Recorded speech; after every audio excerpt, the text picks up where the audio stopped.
Welcome back to our channel. In today's video, we'll guide you on how to silence the ringtone for calls on WhatsApp. Let's get started. Step 1.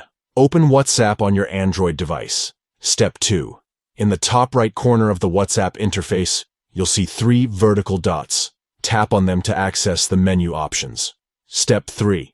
From the menu options, scroll down and tap on Settings to enter the Settings menu.